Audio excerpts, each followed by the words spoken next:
Hey class, in this lesson we're going to be taking a look at how logic and programming can be used to control your robot autonomously. As we move through the lesson, we will focus on answering three questions. What is the difference between operator and autonomous control of a robot? What is a program? And what is needed to program a Vex robot?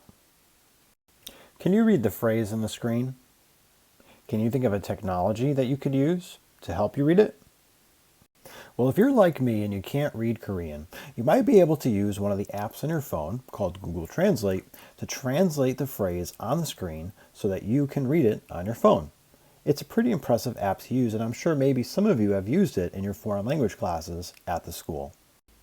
So what does translating languages have to do with programming? Well, programming, or coding, is the way people tell a computer or a phone or robot what to do using instructions that the computer, robot, or phone understand. See, computers, phones, and robots use their own specific language to do the tasks that they do. Some examples are C and C++, Java, and HTML. When I was in college, I had to take a class in HTML, and that HTML helped me build my own website. So where is this programming language used in everyday life? Well, there's programming in almost every technology device that we use around you. From computers, phones, to the Internet of Things, programming is all around you.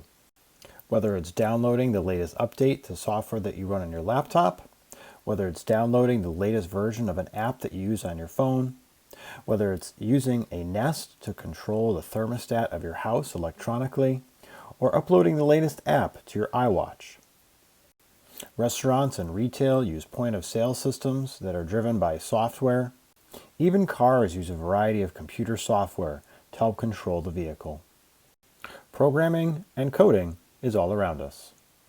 Currently, there's a nationwide push to get more and more students interested in jobs in programming and coding, because there are many job opportunities in every industry in every state that uses programming skills.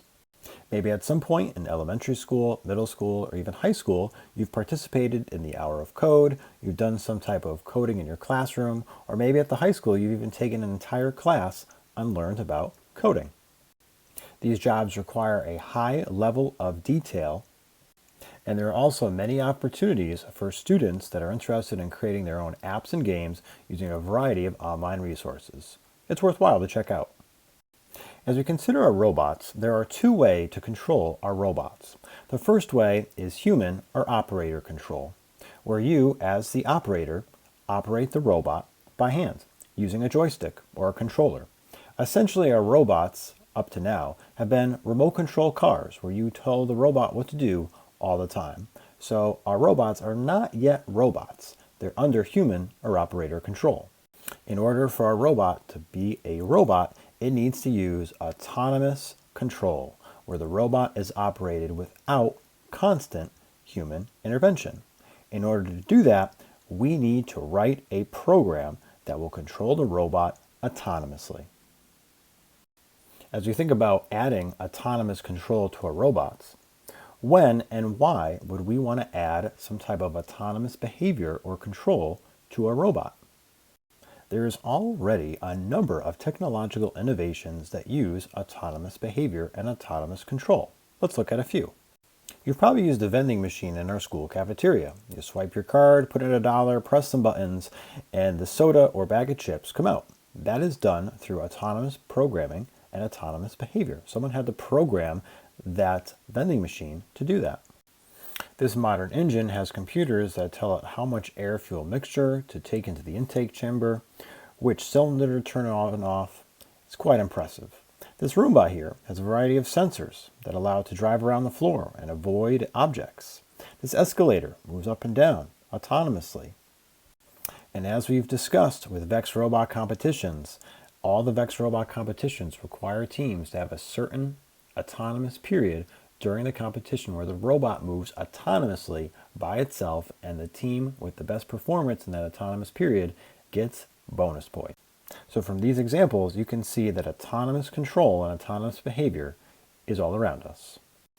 So programming our Vex robot will allow us to move motors and attachments autonomously, maybe a claw.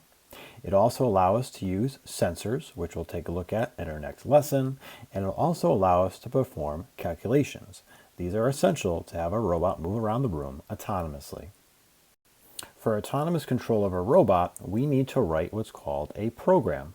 A program is a series of steps that the microprocessor will perform one at a time in sequence. This program allows for autonomous control and sensors to work on a robot. So when we program, we are creating code, which is a series of steps that the robot will follow. As we said, there are a lot of programming languages that robots use or computers use.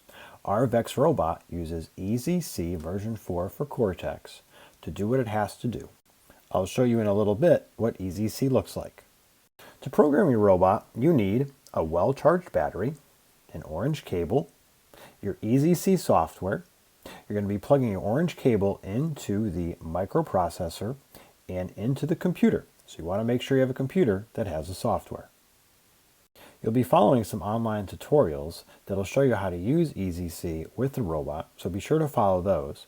But I want to give you kind of an inside look as to what you'll see when you start programming with Easyc. On the screen is an example of a code that you will write for your robot. Take a look at the box and think about what you see. Easyc uses block programming, so you drag blocks in and then modify the blocks, and those blocks will tell the robot what to do. As you take a look at these blocks, what do you think the first block is telling the robot to do? Well, this first block is setting motor number 1 to the value of 127, which means that motor 1 will turn counterclockwise. Our next block, with the hourglass, tells the robot to wait and continue that step for 1,000, which means 1 second. And lastly, the third block tells motor 1 to stop. So the simple code tells the robot to go, then to wait, and then to stop. We'll now move on to a little bit more of an advanced code. Take a look at the code on the screen. What do you think this code will cause the robot to do? Well, looking at the code, I can see that motors 2 and 4 will cause the robot to move forward because motor 2's value is 127 and motor's 4 value is negative 127, so they're going to rotate. I can see that it will move in that direction for 2,000 or 2 seconds. I can then see that the robot is going to turn because both motors are moving in the same direction, negative 127. The robot will turn for 2 seconds, and then the robot will come to a stop because both motors have a value of 0. So you can see that there's a wait in between each step, and that it takes a few steps to get my robot to drive forward, to turn, and to stop. Take a look at the code on this slide. Do you see a difference between the code and the slide before? Well, in this code, what I've done is I've added a while loop. In a while loop, as long as the while is equal to 1, anything that I place inside the while loop will repeat over and over and over again forever. In this instance, I've told the robot to move forward, to turn, and then to stop, and it will repeat those steps over and over and over again. And hopefully, if I programmed my robot correctly, it will drive forward, turn, drive forward, turn, drive forward, turn, drive forward, and turn in an exact square. A while loop is just one of the many examples of logic that you can add to programming your robot. So we've taken a look at what programming is. We took a look at some examples of Easyc. There's a couple things that I want you to remember. Remember, a robot will only do what it's told.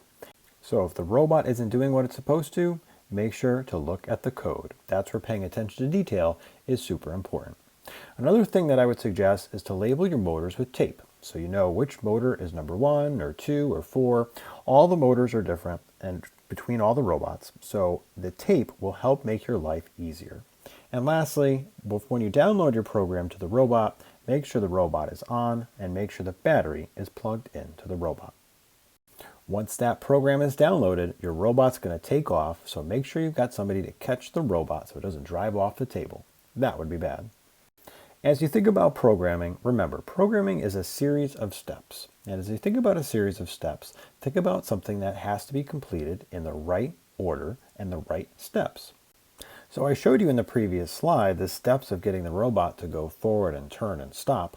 But think about it. What would be the steps of making a peanut butter and jelly sandwich? What would be the steps of driving a robot forward? How are those two tasks similar and how are those two tasks different? So hopefully with this little introduction, you understand a little bit about what programming and coding is all about, what are some different technologies that use programming coding, what is needed to program your robot, and how you can go ahead and get started.